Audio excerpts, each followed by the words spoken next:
After reflecting on a season that quite literally came down to a handful of plays and what that means going forward for Griz football. Yeah, we're here mostly to talk about these two, but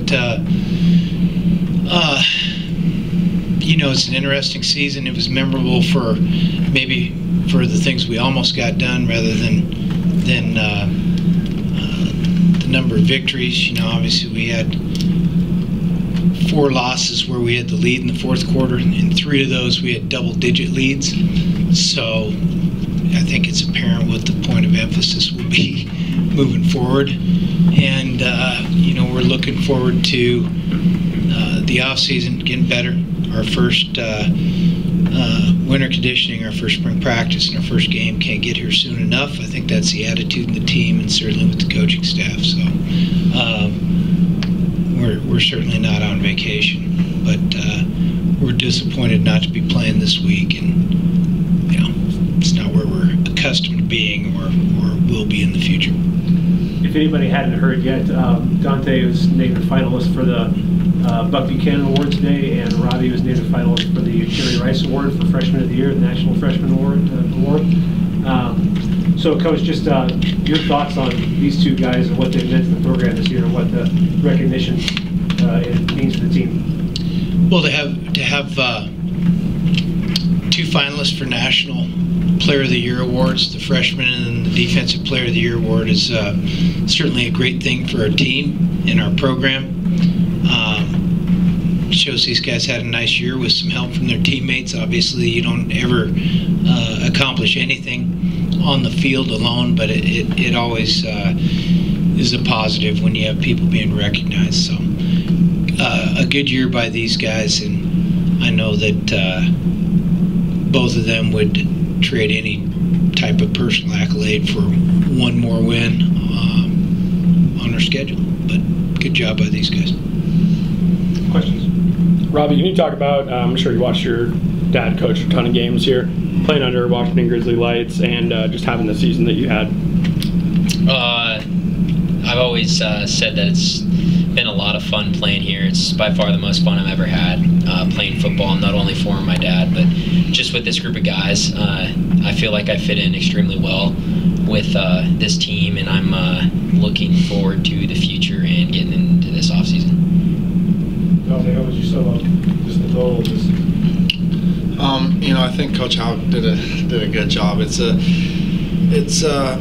a good season. It was fun. We obviously didn't ultimately get accomplished what we wanted to accomplish. Just a lot of learning to do. I'm excited for the off season. Get going. The fact that you guys were so close in a lot of losses, does that motivate you going into this off season? Yeah, definitely. I mean, it definitely is fuel to the fire for next year. Looking forward to getting back after it with the team. So. Dante, after every week that you were kind of the player of the week or set the school record or something like that, you were kind of so focused on the game, the next game, things like that. Now that kind of the season's over and you're one of 25 guys up for a national award, what does that mean to you? That's awesome. It's truly an honor.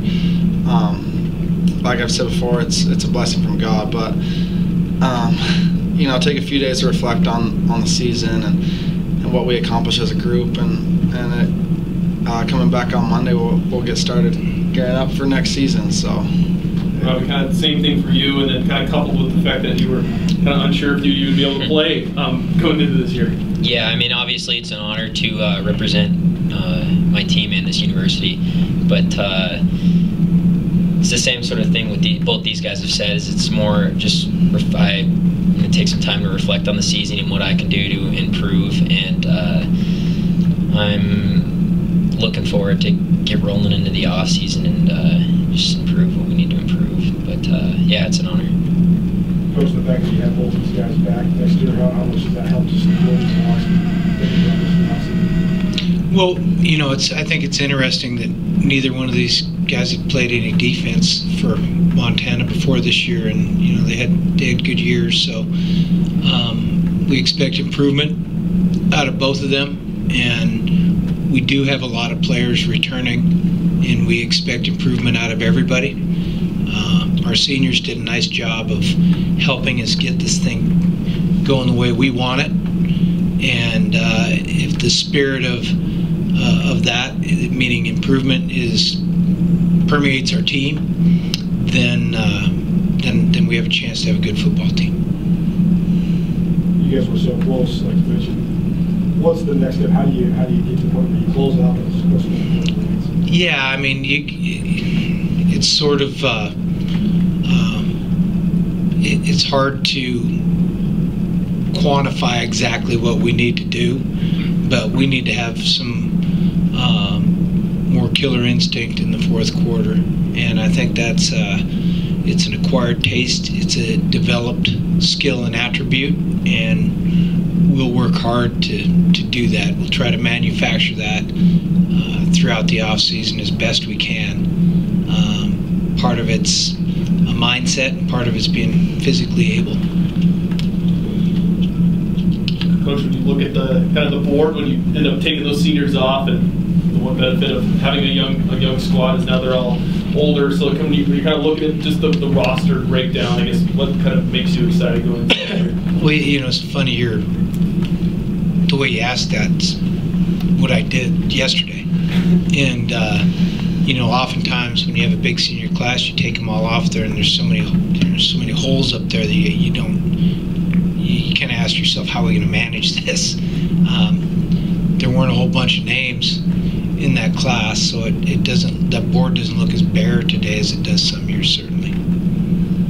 On that note, the defensive line loses 2 guys, linebackers lose Josh Buss, safety Henry Miller gone, but you're playing so many of the guys that are coming back at the crucial snaps at those spots. So does that help the acceleration of the program? Yeah, and I think just, you know, philosophically, we like to play as many as we can. I think it's good for health reasons. I think it's good for player development. I think it's always great for the future. So, you know, it's hard to do at quarterback. It's hard to do on the offensive line, but a lot of the other positions, you know, we play a lot of guys, and obviously there are dividends that are going to be paid on that down the road. Sometimes it costs you a play here and there while you're doing it, but long term it helps.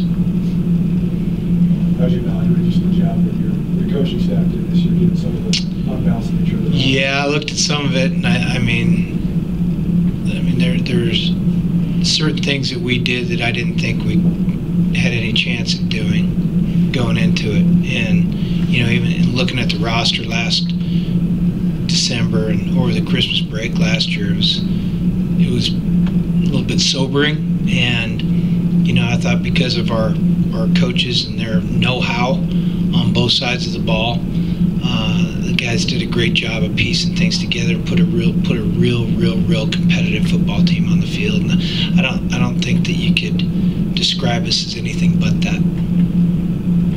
A couple more questions. How did this year compare to maybe what your expectations were after last offseason coming into this year? You know, I didn't really know what to expect. You know, I kind of touched on that a second ago, just in terms of some of the liabilities we had. And then after spring ball, I was, you know, more than fairly concerned, and looking at some of the teams we're going to have to play.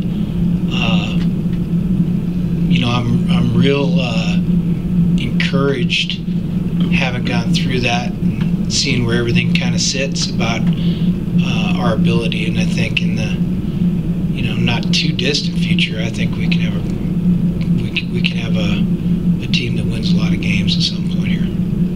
What's the next 6 or 8 weeks look like for both you and the staff? Well, we're fairly low key this week. We've had personnel meetings. We've had some one-on-ones with our people. We'll do some more evaluating, and then we'll be starting a week from today, or actually a week from yesterday. We'll be hardcore in recruiting up through that first signing day. So the next 3 weeks will be pretty busy. Anybody else? While you guys are here, some content for Thursday, maybe Robby, and then go down the line. Give me your most overrated and then underrated Thanksgiving food. The most overrated? would honestly say maybe the turkey, and the most underrated probably the stuffing. So It's funny. Coach? I say the most overrated is the stuffing. And the most underrated is that green bean casserole that everybody sees. Dante? That I mandated is made. No one else likes it but me, but I ate the whole bowl. I don't know. I love just about everything about Thanksgiving dinner. I would say underrated would be cranberry sauce on the turkey. I'm a big fan of that. Overrated, I think the sweet potato casserole is just a little too overrated for me. Robby, while we got you here, Jerome Sowers announced his retirement today. I know you only spent a short time in flag, but you did have some time around him. What was that experience like for you? What would you say about him as a coach? It was awesome. Coach Sowers will always be considered a coach to me. I look up to him. I still keep in touch with him a lot. So I'm sure I'll reach out to him here soon. I mean, that guy gave me an opportunity. He got to coach my uncle. So there's some deep ties in my family and with him. So he had a heck of a career, not only here but also at NAU. So it's he's just an amazing guy, and I'm forever in his debt. 35 years. So what are some of your interactions been like with him? How do you think you remember him? Well, he's a pretty dear friend to start with, and one of the guys, along with Coach Reed and Coach Donnie, that got me into coaching. So I owe him a lot. And, he's an icon in the Big Sky Conference and just one of the all-time great dudes. Bobby, is Jeremy Calhoun's playing career at the University of Montana over? Thought we addressed that the last 3 weeks. How many times are you going to ask me? Thanks, guys.